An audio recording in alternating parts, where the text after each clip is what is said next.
Muchas gracias por conectarse de nuevo en este día a propósito del Día del Niño y de la Niña. Y está con nosotros la maestra Patricia Mendoza. Muchas gracias, Pati, por acompañarnos en esta ocasión.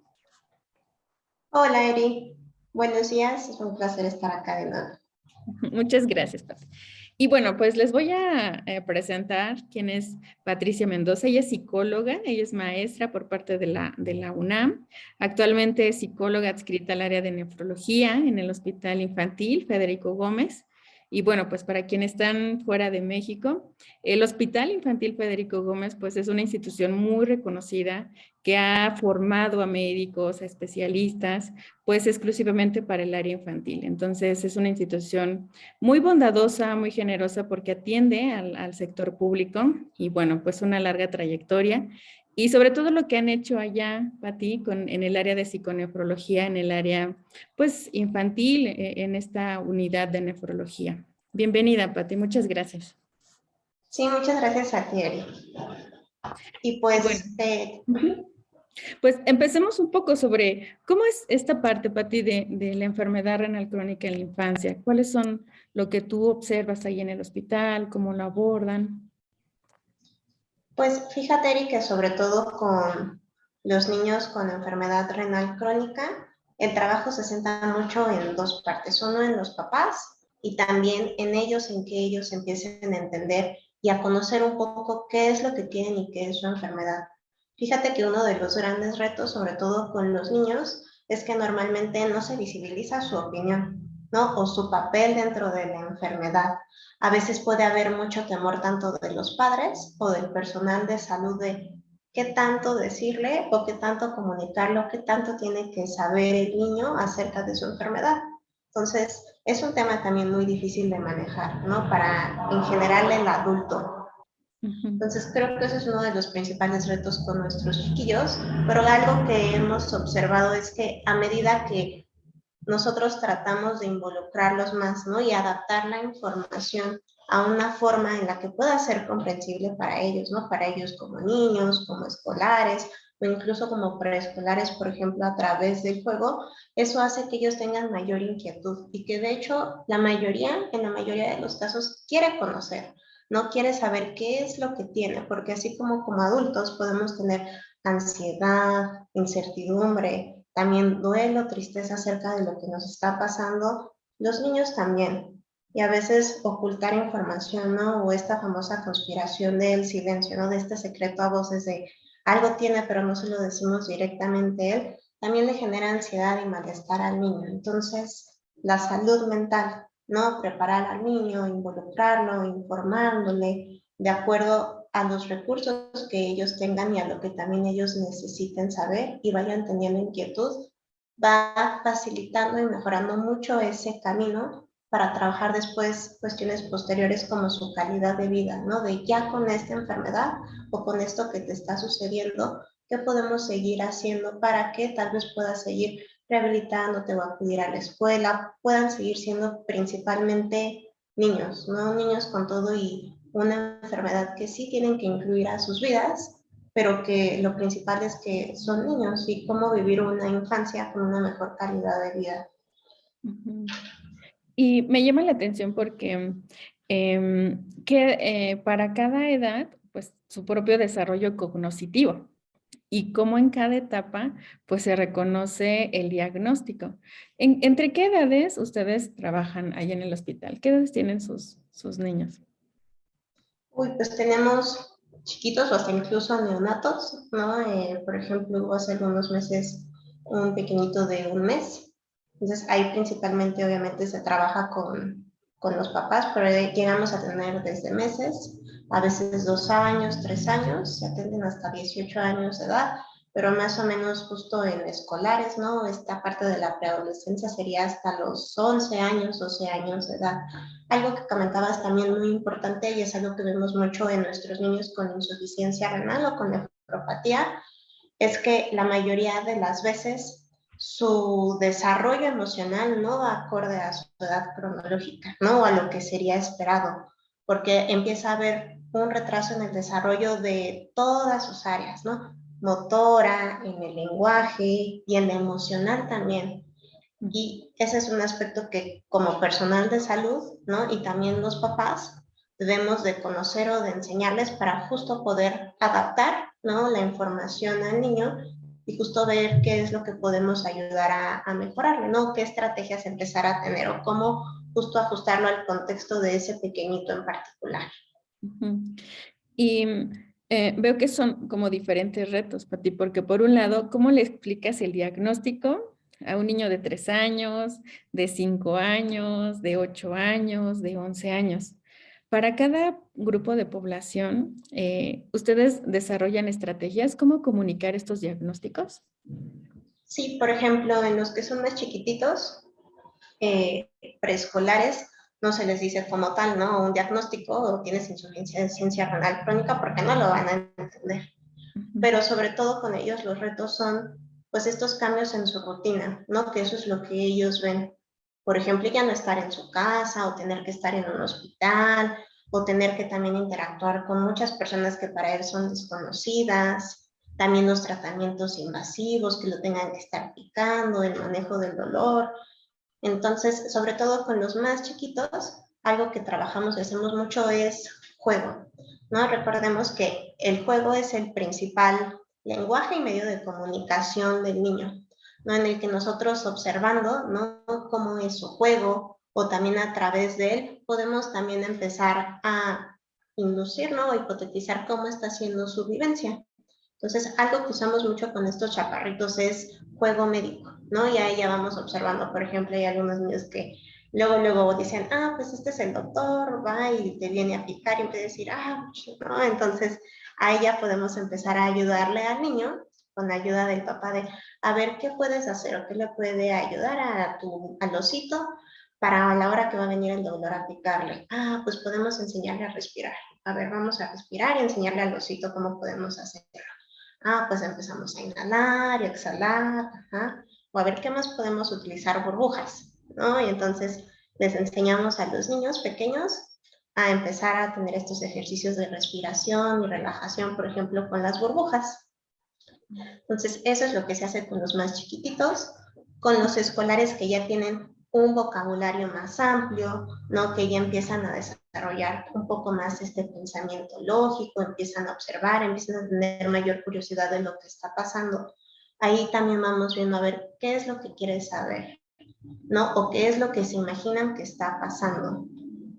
Y ahí también nos ayuda mucho la familia o lo que les ha dicho la familia. A veces podemos tener desde niños escolares que nos dicen, pues es que mi riñón empezó a estar mal y entonces estoy aquí, pero no sé qué está pasando.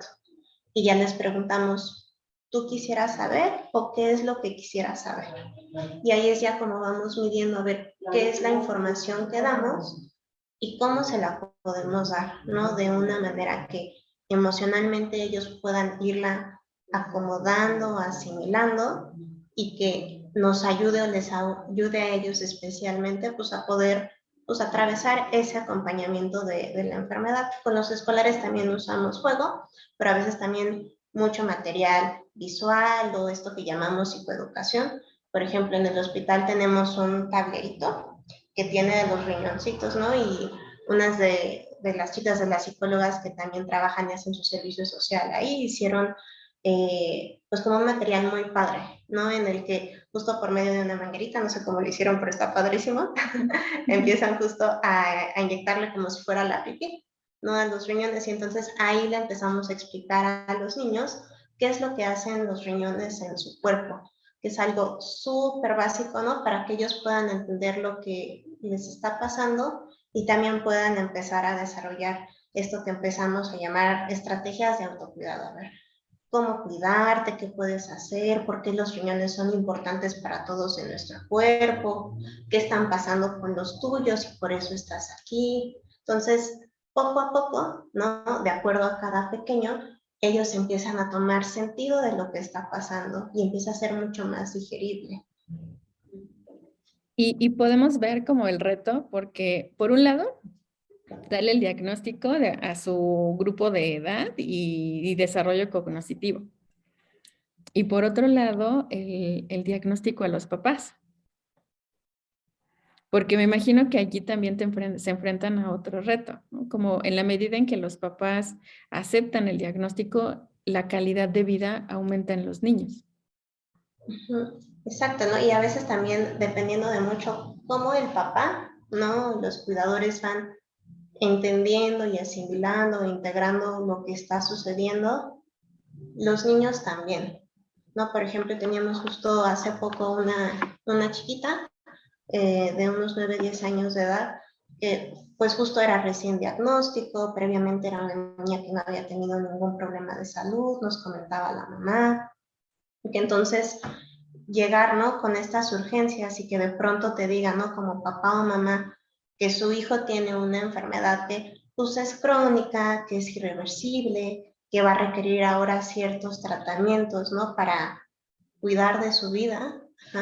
Es un impacto muy, muy grande, ¿no? Y es un proceso en el que irlo aceptando e integrando no sucede de un momento para otro, ¿no? Y que todavía pues hay mucha pues, de esta negación, ajá, de querer también negociar esta parte de la enfermedad, mucha culpa de qué tal si yo hubiera hecho tal, ¿no? O no hice todo esto. Entonces, justo lo que veíamos, por ejemplo, con esta pequeña, es que también ella todavía no podía asimilar o entender lo que estaba pasando, ¿no? A través de la mamá. Y veía a su mamá ansiosa y preocupada, y entonces ella tampoco externaba lo que estaba sintiendo, ¿no? Para no preocupar a su mamá. Entonces, muchas veces le preguntábamos, ¿no? Y estaba ahí la mamá, ¿cómo estaba? Y ella nos decía que muy bien, ¿no? Que tranquila.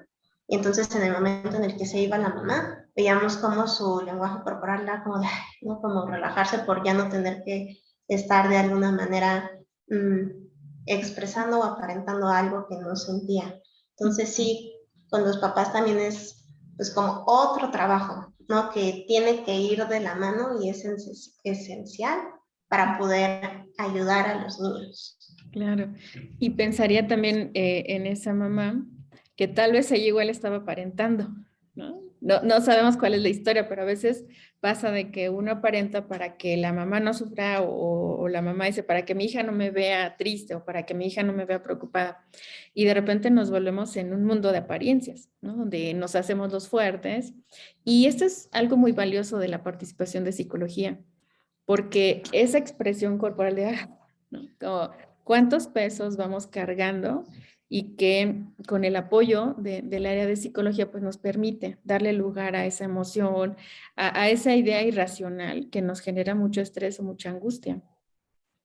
Exacto, ¿no? Y hacerle ver ahí a la mamá principalmente o al cuidador de qué tanto le está funcionando lo que está haciendo, ¿no? Esta estrategia de o no decirle nada, ajá, a su pequeño, o aparentar algo que no está sintiendo, o negar, ajá, o el no escuchar, porque algo que, por ejemplo, también pasaba con esta mamá es que a la hora de que ya iban a ir a darle informes de cómo iba su niña, o también a veces psicología, otro personal se acercaba justo para trabajar esto, ella decía, es que tengo que ir a tal lado, ¿no? Recibió una llamada justo evitando.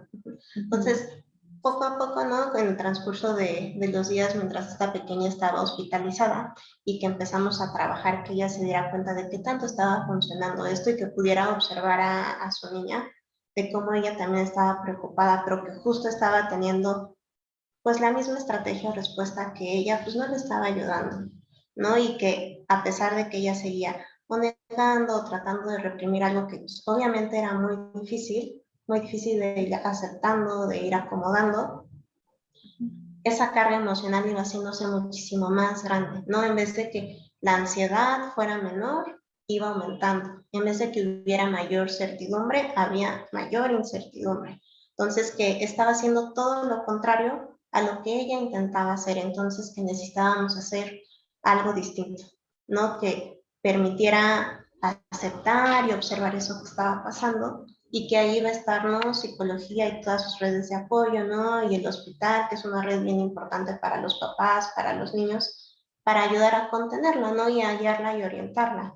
Y creo que eso fue justo lo que empezó a dar como clic, ¿no? Y un cambio para que la mamá empezara a decir, bueno, sí puedo, ¿no? Me duele, me siento triste, obviamente me da ansiedad, es algo que no se va a modificar de un día para otro, es algo que o son emociones que son normales, que van a estar en el transcurso de esto que estemos viviendo, pero que puedo hacerles un pequeño espacio, ¿no? Un espacio para poder seguir haciendo lo que me puede funcionar con mi chiquita y ver sobre todo la calidad de vida.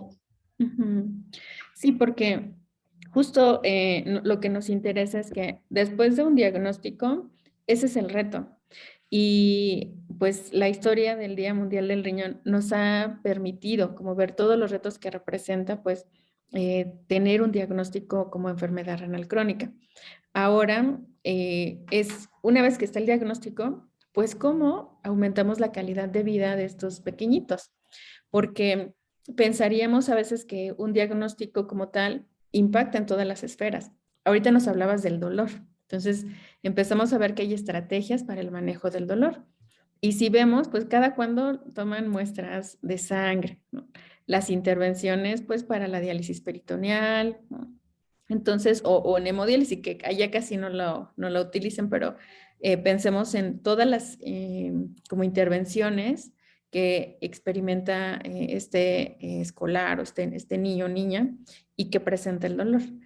Ahora, también pensaría en los medicamentos, porque así como los adultos pues tienen ese consumo de a veces hasta 10 medicamentos en un día, los niños también se enfrentan al consumo de este tipo de medicamentos que pues a veces si nos cuesta trabajo dar las gotitas a los bebés, la pastillita a los niños de 3 años, o sea, cómo se interviene en este tipo de necesidades? Claro, y que también ahí a los papás les genera dolor y angustia, ¿no? La toma de medicamentos o a la hora de que ven que van a funcionar a su niño. Entonces son temas bien, bien importantes. Efectivamente, como dice Seri, la toma de medicamentos es un reto y sobre todo con los más pequeños. Si a veces a los adultos, ¿no? Nos cuesta trabajo decimos, ay, es que este medicamento sabe muy feo. O a veces se nos olvidan los horarios para tomárnoslos. En un niño también. Entonces creo que mucho aquí es también ir de la mano, ¿no? Con nuestro equipo de salud, con nuestros médicos, porque con los más pequeños a veces hay algunas estrategias o recomendaciones que los médicos les dan a los papás de, pues si es que este medicamento lo que hace es generarle mucha acidez, ¿no? O a veces muchas agruras. Entonces, ¿a qué hora se lo tiene que dar? ¿Y qué puede hacer o qué puede darle de comer antes o con qué puede combinarlo para que al niño le ayude y no le genere tanto malestar? Entonces, ese es a veces un tipo muy práctico y básico que le ayuda bastante a los papás para decirle, ah, bueno, entonces a la hora de este medicamento se lo tenemos que dar con juguito de naranja y eso va a reducir cierta acidez y eso a su vez va a ayudar al niño a que no sea tan tortuoso la toma de medicamentos. Hay niños también que igual dependiendo de la edad, ¿no? Si ya van teniendo un mayor vocabulario, si ya van teniendo esta mayor capacidad cognitiva de analizar pues, la consecuencia, ¿no? De para qué es, ¿no? ¿Qué pasa? También es explicarles de una manera muy sencilla y muy concreta y muy clara, ¿no? De para qué es, ¿no? O si te lo tomas, esto es lo que va a pasar. Si no te lo tomas, esto es lo que pasa, ¿no? Necesitas tomarte, por ejemplo, con los niños de la hemodiálisis, que a veces sufren mucho de los cambios de presión arterial, ¿no? O se eleva mucho, o se hipotensan. Entonces, ¿qué pasa si no se toman sus medicamentos? Si te sube la presión arterial, pues nos tenemos que quedar más tiempo para que nos podamos ir a casa hasta que se te baje la presión. Entonces ahí ya los niños van asociando el tomárselo con una cierta consecuencia que es real, ¿no? Y eso va ayudando a que ellos también puedan ir asociando esta parte, ¿no? Como de manera cognitiva, ¿no? Y de manera vivencial de, si es cierto, ¿no? No me lo tomo y entonces mi presión sube más, ajá, se sube porque pasa esto, ¿no? Entonces necesito tomármela para pues poder irme pronto a casa. Entonces, esa es una estrategia cuando son un poco más escolares. Con los papás con niños más pequeños, algo que también usamos es el calendario, algo que se le llama economía de fichas, que es simplemente hacer pues, un pequeño calendario semanario en el que le podamos negociar con el niño de a ver si juntamos tantas caritas y cada carita se va a significar que ese día te tomaste tus medicamentos, que nos ayudaste, que tal vez sí sabían muy feo, ¿no? Y sabemos que no nos gustan, pero que nos los tenemos que tomar. Y si juntamos tantas estrellitas en una semana, vamos a poder tener un cierto premio, ¿no? O algo que le llamamos nosotros en psicología reforzador. Y que a veces ese reforzador no tiene que ser algo material, sino puede ser desde alguna actividad, ¿no? De a ver, ¿qué te gustaría hacer? Pues vemos una película, pues lo escogemos. O preparamos algo de comer que te guste y puedas y lo escogemos para la semana, entonces también lo hacemos. O a veces desde una felicitación, o leerle un cuento, o hacer algo que sea reforzante y agradable para el niño, es a veces alguna otra estrategia que también puede ir funcionando. Ujú. Entonces, para quienes nos están viendo, bien pueden poner su tablero y a lo mejor, no sé, en una pared o en el refri, como esquema que al niño le permita ver su avance. Ujú. E incluso también el impacto de no haber tomado cierto medicamento. Ujú. Exacto, como dices, Eri, tal vez hasta incluso se me ocurre eso, lo hacemos con más grandes, pero anotar ahí, ¿no? De a ver qué sentí, ¿no? ¿Qué pasó este día que no me lo tomé? Ujú. Para que el niño vaya asociando pues estas consecuencias, ¿no? Y la importancia de... Ujú. Y también se me hace bonito, Pati, porque empiezan a conocer el nombre de medicamentos. ¿Qué hace? ¿Y qué impacta cuando te la tomas, cuando no te la tomas? Y eso en los adultos nos ha costado. A veces solo hablamos como de la pastillita blanca, ¿no? Es una pastillita chiquita blanca. Bueno, ¿cuántas pastillitas blancas chiquitas tenemos? Entonces, pues una gran labor y esta es como otra de las estrategias, ¿no? De qué podemos realizar para que esta toma del medicamento no sea como un calvario. Em, por otro lado, también hay un aspecto como psicológico, pensando un poco en su autoestima, en su autoconcepto. Seguramente si hay más niños se comparan. Nosotros podemos ver las cicatrices que a veces los niños tienen por una intervención médica o a lo mejor la misma comida, los que sí pueden hacer y yo no puedo comer esto. ¿Cómo se aborda o qué estrategias para como otro pilar de la calidad de vida? Sí, esto es un punto muy importante, ¿no? En los niños y en los adolescentes también. Y creo que, justo como menciona Seri, esto es a veces algo que se deja de lado, ¿no? Que a veces nos podemos centrar más pues, en tomarse el medicamento, ¿no? O que se llegue, o que se cuide, o que llegue en ciertas condiciones a su tratamiento, ¿no? Pero ¿qué pasa justo con la percepción del niño? ¿No? Porque justo aunque a veces son pequeños, son escolares, a ella empieza a ver pues esta comparación, ¿no? Por ejemplo, si tienen un hermanito o primos que son sanos, de pues porque yo sí tengo este catéter, ¿no? O no puedo meterme a una alberca, o porque no puedo hacer tales actividades y otros niños sí, o a veces que son muy chiquitos, ¿no? O más flaquitos, de una talla más baja, entonces empieza a ver esta comparación, ¿no? Y este deseo y este anhelo muchas veces de ser diferente. Entonces creo que algo que justo puede ayudar mucho es que comprenda lo que está pasando, ¿no? Y ayudarle al niño y al adolescente a ir identificando esos otros rubros, ¿no? Esas otras ramitas, ¿no? Que forman parte de él, ¿no? Además del aspecto físico, nunca invalidar, ¿no? Porque a veces, muchas veces, sin darnos cuenta, ¿no? Por temor a que pues el niño no se sienta triste o a que le ponga tanta atención a ese detalle. He escuchado que algunos papás, ¿no? A veces el mismo personal de salud le dice, sí, pero no importa, tú estás guapísimo, no, tú eres preciosa. Y sí, sí es cierto, ¿no? Pero el niño lo que está diciendo y a lo que está percibiendo es de, pues a mí no me gusta mi catéter y de alguna manera a veces decirle eso, ¿no? Sin escuchar, es invalidar.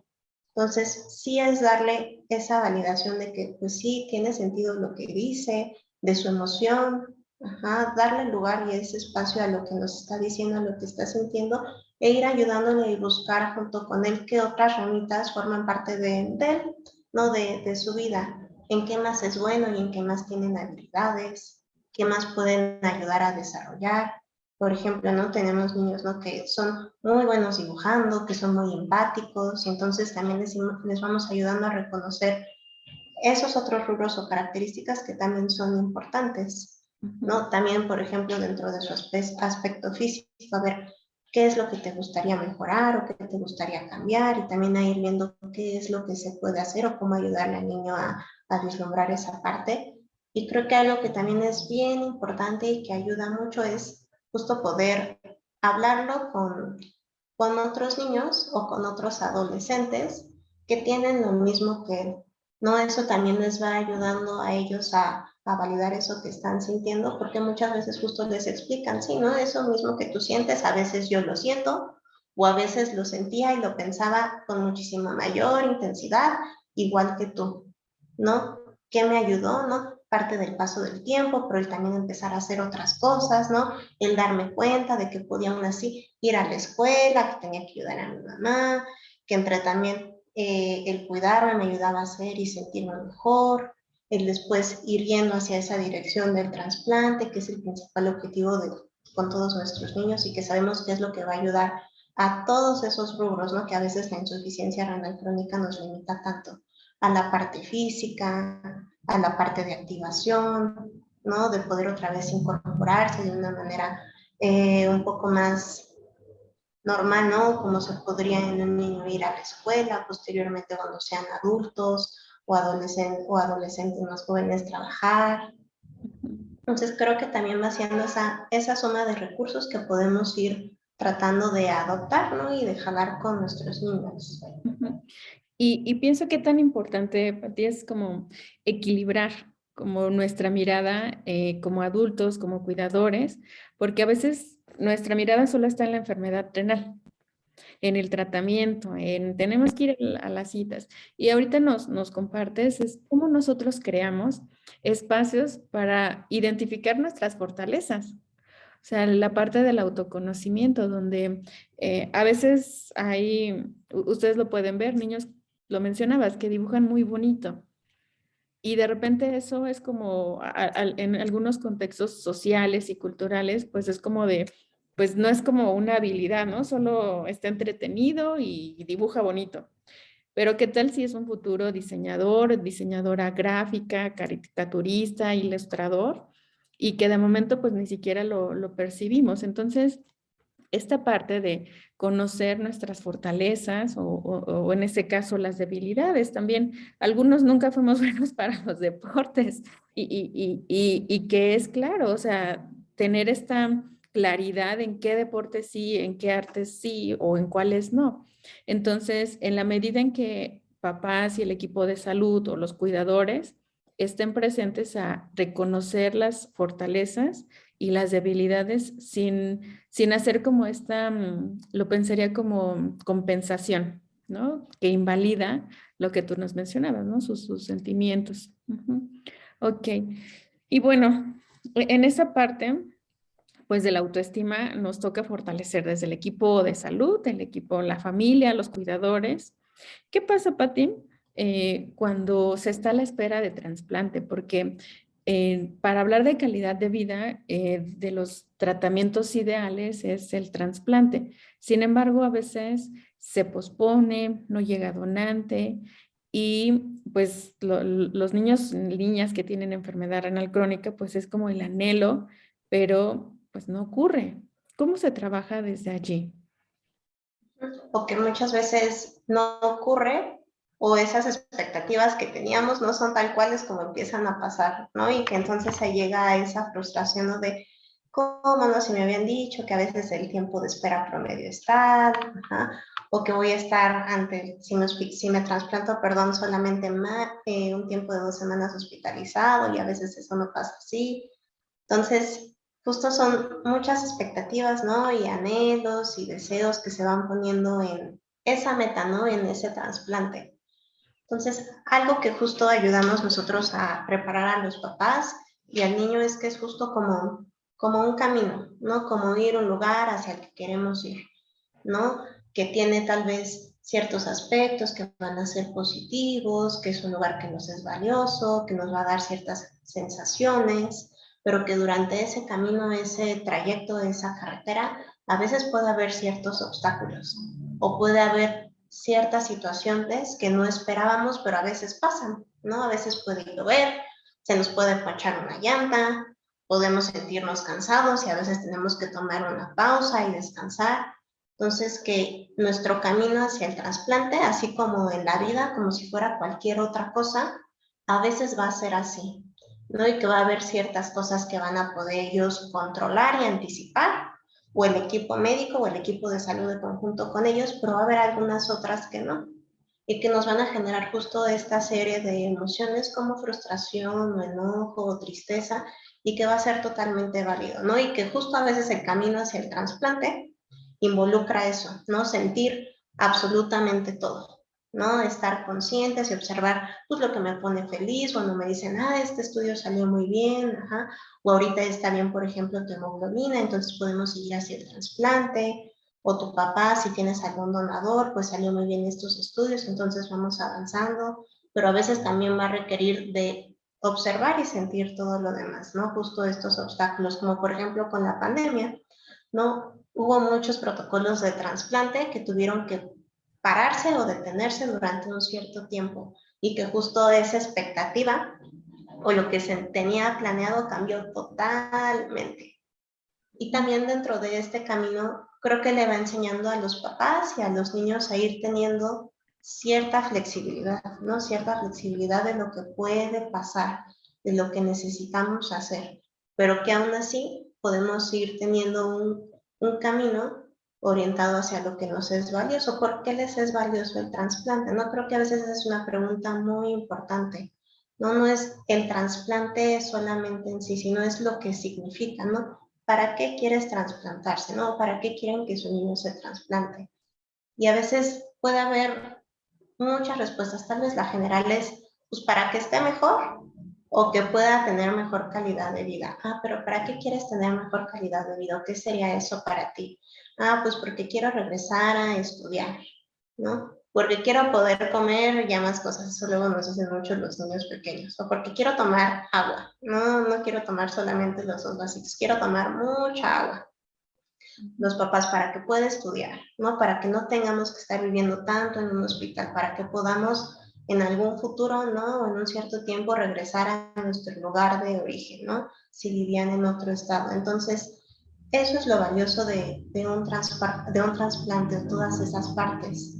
Entonces, cuando a veces aún así puede frustrarse por esos cambios, esos obstáculos, bueno, ¿qué podemos seguir haciendo? Ir en ese camino, aunque haya ese obstáculo. Entonces, creo que a veces es mucho manejarlo así, porque efectivamente, Irina, y creo que también eso es algo que pasa con adultos, a veces esas expectativas, esos planes se ven frustrados, ¿no? Por cuestiones que están cero bajo nuestro control.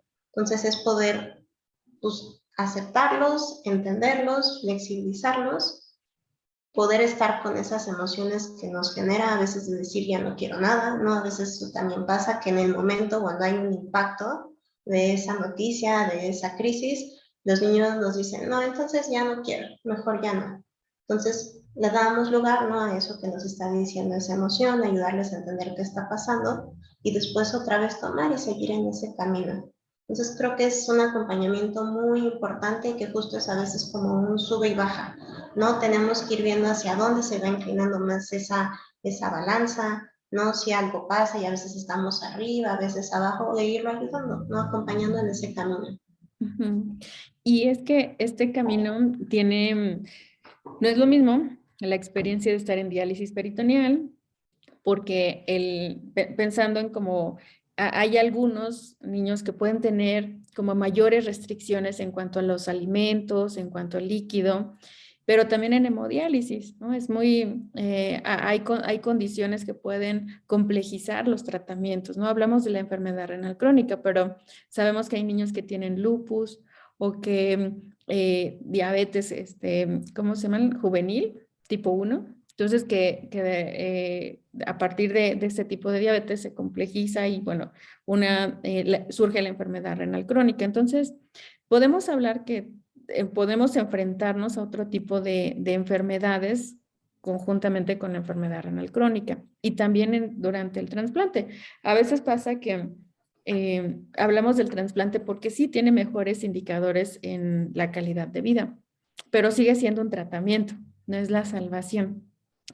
Y aquí toca un punto hablando de la calidad de vida, Pati. ¿Qué estrategias han utilizado, por ejemplo, que algo que es muy, muy persistente y es el manejo de los líquidos?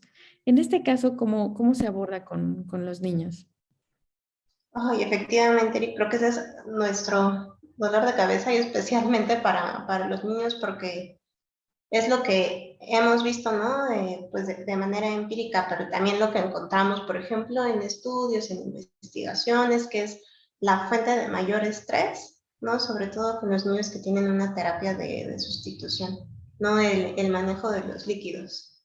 Y por ejemplo, ahorita que es verano, primavera y que hace mucho calor, vuelve a ser mucho más difícil, ¿no? Y a veces vemos que los niños llegan pues con sobrecara, con sobrepeso, pero que eso a veces puede generarles a ellos pues ciertas consecuencias como por ejemplo algún edema, algo de pulmón, ajá, que también su presión arterial sube, entonces sí es un tema bien difícil, ¿no? Y creo que bien complicado, ¿no? Con los pequeños es creo que sobre todo con los papás, ¿no? De darle a los papás estrategias, ¿no? De haber en conjunto con nutrición y en conjunto con los médicos, cómo ir pudiendo medir, ¿no? E ir monitoreando, modulando ese control de líquidos. Muchas veces los papás y a veces los niños, sobre todo al principio, no saben que también pues, las verduras, la fruta tiene agua, ¿no? Que los caldos o que las sopas es algo que también cuenta justo como ese consumo de líquidos. Entonces a veces los papás me dicen, no, pues es que no he tomado agua, solamente me tomo el vaso. Ah, bueno, comí fruta, me tomé esta sopa, pero no tomé agua. Entonces, ahí interfiere mucho y tenemos que hacer justo pues, esta psicoeducación, ¿no? En conjunto con el equipo médico, ¿no? Enfermería, nutrición, los nefrólogos. Y que creo que otro reto justo con los niños es que justo al ser niños, pues tienen mayor pues curiosidad, ¿no? Se les antojan más cosas, ¿no? Recordemos que también tal vez la mayoría de nosotros cuando éramos niños, pues que decían, ah, pues ¿qué se te antoja esto? Pues sí, pues él, ¿qué se dice? Él es niño, ¿no? Él puede comer lo que sea. Entonces algo que nos ayuda también mucho a nutrición en el hospital, no es a enseñarnos que sí, que este va a ser un reto, pero que también el niño no tiene que tener una dieta totalmente restrictiva, ¿no? Entonces, ahí justo darnos estrategias, ¿no? De qué es lo que a veces sí pueden comer, ¿no? A veces qué sí se puede transgredir, en otras ocasiones, ¿no? Entonces, Ujú, creo que una línea con los pequeños es justo con los papás, ¿no? Enseñarles esto del manejo de líquidos y la importancia, ¿no? También asociarlo mucho a estas consecuencias, que también, por ejemplo, ahí los niños, ¿no? Les decimos, pues es que en tu peso llegaste con un más 3, entonces los doctores te tienen que también dejar más tiempo en hemodiálisis para que te puedas ir bien, ¿no? O irlo, por ejemplo, si son de estos pequeños que se hinchan, hay niños que luego se les nota, ¿no? Cuando tomaron mucha agua, que llegan con sus ojitos hinchados o con su carita hinchada, que ellos también puedan irlo observando, ¿no? De ir aprendiendo de su cuerpo, de sí, tomé más agua y en qué lo noto, ¿no? O en cómo me siento. A veces también identifican, pues sí, me siento más cansado o me cuesta un poco de más trabajo respirar. Entonces lo vamos también asociando a eso. Con los adolescentes, a veces algo que también pues nos ayuda o nos funciona en ciertos momentos, hay en otros en los que no, es este registro, ¿no? De ir anotando, a ver con cuánto llegué hoy, ¿no? Con cuánto me fui, para que también vayan siendo cada vez un poco más conscientes, ¿no? De uno, cómo se están cuidando. Y también, aunque obviamente el trasplante no es la salvación y no es la solución, por lo menos para muchos de los niños o los pacientes sí lo asocian a tomar por lo menos un poco más de agua. Entonces, que también justo esta medida o esta restricción lo que se quiere es que sea algo temporal, no que sea solamente por un tiempo. Y ujú. creo que a veces también cambiar ese significado, ¿no? De esto siempre va a ser así, puede ser algo que sea solamente durante un cierto tiempo entre lo que vamos caminando, yendo hacia esa meta, puede también generar un cambio en la perspectiva, ¿no? Y tratar de justo comprometerlos a medida de lo posible a empezar a hacerlo. Ujú, sí, y yo creo que pensando en nuestro país o en ciertas regiones de México, donde a veces los climas son muy extremos. Entonces, ¿cómo nos preparamos, por ejemplo, para esta primavera, ¿no? O el verano que se aproxima? versus en diciembre, que en diciembre, pues, digamos, las temperaturas no son tan extremas y bueno, la percepción de sed puede ser diferente a la de estos meses. Entonces, me parece que también como tener esto que nos dices como un calendario, ¿no? Como de prepararnos. Con los adultos lo hacemos donde nos preparamos para las posadas, nos preparamos para el 16 de septiembre. Esa es la parte como social y cultural, pero ahorita que lo mencionas, qué tan importante es para todo el equipo y para la familia prepararnos para estas fechas, ¿no? Que el calor aumenta y la temperatura aumenta y pues es inevitable, o sea, que se perciba esa sed y cómo mantener estrategias pues para que el niño no llegue tan con esta sobrecarga, ¿no? Ujú. Y por ejemplo, en los niños, algo que también a veces pasa es que cuando van, por ejemplo, al baño, ¿no? Cuando se bañan, ahí aprovechan, ¿no? Y toman agua justo por, pues, esta desesperación, ¿no? O a veces, pues sí, justo por la misma edad, que todavía no es tan sencillo comprender el por qué restringirme, ¿no? A menos que ya pase alguna consecuencia y ya lo estén viviendo. Entonces creo que también ahí es justo entender y considerar esa parte que justo son niños y a veces lo van a hacer. Entonces recargarlos mucho en el papá, ¿no? En el cuidador, ¿no? En que ellos puedan ser conscientes de esto para poder ayudarlos y también al pequeño. Ujú. Otro de los retos también es la alimentación. ¿Cómo generar estas estrategias que les permitan vivir con calidad de vida? Pues creo que igualmente ahí es mucho con el apoyo de nutrición. Ujú, Justo recientemente, ¿no? En alguna plática nos decían, bueno, ¿qué es lo que no puede comer, no? Porque vemos estos semáforos, ¿no? ujú, De alimentación, ¿no? En el que rojo es lo que deben de evitar, ¿no? El amarillo lo que pueden consumir como de manera regular, unas 2 o 3 veces al día, y el verde que es libre. Entonces, a veces si les damos este material tal cual, ¿no? A los papás o a los niños o adolescentes, es como de sí, solamente es eso, ¿no? Pero nos decían otro luego, pero es que de alguna manera también son niños y ellos a comparación de un adulto también todavía tienen que crecer, ¿no? Están en desarrollo. Entonces no se puede restringir totalmente o ser tan estrictos en esa parte. Entonces el niño a veces sí se le va a antojar un chocolate, o sí, a veces se le va a antojar una paleta. Entonces, es ir justo en conjunto con ellos, ir monitoreando e ir como dosificando, ¿no? A ver en qué momentos, justo como decías, me viene a la mente, ¿no? En esta temporada de posadas, ¿no? Va a ser el cumpleaños del niño, pues va a poder comerse tal vez una rebanada de pastel, ¿no? No se va a poder comer tal vez una rebanada gigante o que sea equivalente a unas 2 o 3 porciones, pero tal vez sea una porción, a una media porción.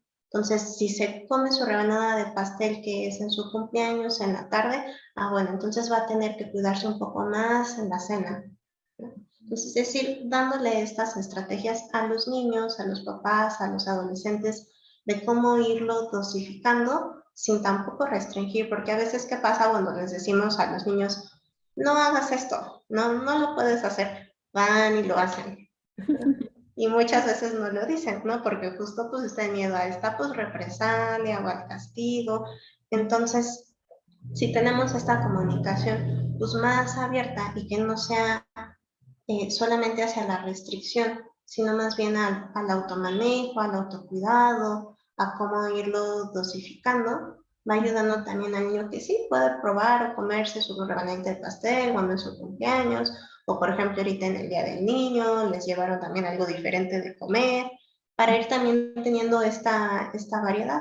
Entonces creo que ese tipo de enseñanza o de tratamientos también va permitiendo que pues el niño se adhiera un poco más, ¿no? Y que vaya haciendo al igual que con los otros tratamientos, ¿no? Por ejemplo, con el manejo del dolor que decíamos, menos tortuosa esa dieta. ujú. Ok, pues ahorita que mencionaste a propósito de lo que realizaron allá en el hospital, porque pues también, ¿no? En esas instancias hospitalarias tenemos que crear estos espacios de recreación, ¿no? De diversión. Cuéntenos un poco, ¿qué realizaron ahí en el hospital? Ay, pues fíjate que el Día del Niño en el hospital siempre es muy bonito, ¿no? Y vemos que a los niños les encanta porque todos los médicos, ¿no? O el personal de salud, muchos van disfrazados. Y los niños a veces también. No sea justo un día para sentirse niños. Entonces los niños pues están justo muy emocionados y sobre todo los más pequeños a veces con esta ilusión de, pues ahí está mi superhéroe, ¿no? De quiero tomarme una foto o con la princesa, ¿no? Que justo son aspectos que nos hacen otra vez pues, resaltar, ¿no? Y tener esta visión de, sí, son niños, ¿no? Y justo crear estos espacios, ¿no? Y esta empatía. También, por ejemplo, lo que hicimos este día, el viernes, fue justo llevarles algo distinto de comer, ¿no? Esto que decíamos de, sí se puede, ¿no? Tal vez no va a ser hoy todo el día, ¿no? Pero hoy que viniste a Tuemo, ¿no? O estés hospitalizado, tal vez sí te puedes comer una rebanada de pizza y un poquito. Ya en la cena te cuidas o ya mañana otra vez nos volvemos a cuidar, ¿no? Con esta ayuda que tenemos de nutrición, pero hoy lo podemos hacer, ¿no? También, por ejemplo, hicimos algunos juegos, ¿no? Que fuera un día un poco diferente de lo que les es a ellos habitual. También van algunas fundaciones y asociaciones y también pues les llevan regalos. Ahorita que también afortunadamente ya está la escuelita de nuevo en el hospital, ¿no? Del sistema de la SEP que nos apoya. Van y también ya están los niños otra vez tomando sus clases. Entonces es un día muy bonito, ¿no? En el que justo podemos verlos un poco más con esta sonrisa y viendo esto que pues es que es de ellos, ¿no? Su niñez, ¿no? Y no verlo solamente en el manejo de la enfermedad, ¿no? Sino también todo esto que los va llenando de vida, ¿no? Y que de alguna manera va cobrando el sentido del, pues, ¿por qué seguir tratando de ayudar, ¿no? Haciendo ciertas cosas, de ver esos momentos en los que ellos también pues disfrutan, ¿no? Y ver a sus papás felices y contentos de verlos a ellos disfrutando. Ay, pues felicidades por esas actividades que realizaron, ¿no? ¿De qué te disfrazaste, Pati? Ay, pues me tocó vestirme de Stitch, en pijama de Stitch. Sí, mucho calor, pero ni modo, un ratito. Qué divertido y felicidades por todo lo que hace por estos niños, a todo el equipo, ¿no? La doctora Luque, igual que han hecho una gran labor por mejorar justo la calidad de vida de estos niños. Y sobre Bueno. todo lo que decías del espacio, o sea, por ejemplo, la cabañita, ¿no? Que tenemos ahí nuestra cabañita de Manolo, que es un espacio solo para los niños, ¿no? En el que pues los vemos ahí para dar terapia, pero también pues están todos estos juegos, ¿no? Que es lo que decíamos de que sean niños, ¿no? Y que ha sido pues un espacio, ¿no? Y una serie de cosas que se han tratado de conseguir por ellos y por su calidad de vida, ¿no? Y justo pues, con la doctora Meche, ¿no? Que es quien pues ha impulsado, ¿no? Mucho de este servicio de psiconefrología y pues siempre con apoyo del hospital. Pues muchas gracias. Creo que nos llevamos estrategias desde pues el manejo del dolor, para el aspecto médico, la parte de la autoestima, el consumo de alimentos, pues el cuidado sobre el consumo de líquidos. Entonces, bueno, nos llevamos una gran tarea, visibilizar la opinión de estos menores, la aceptación del diagnóstico en cuanto a papás, en cuanto a los pequeños. Entonces, bueno, espero que esta charla sea muy nutritiva para quienes nos están viendo y que, bueno, pues hay especialistas, expertas en psiconefrología pediátrica y que están haciendo una gran labor como tú lo haces, Pati. Muchas gracias. No, gracias a ti, Eri. Bueno, pues entonces vamos a seguir con las demás pláticas y, bueno, pues sigamos haciendo esta conciencia por la salud de los niños. Y bueno, pues en este Día del Niño, de la Niña, sigamos festejando y cuidando la salud renal de todos y de todas. Muchas gracias. A ti, Eri. Hasta luego. Hasta luego.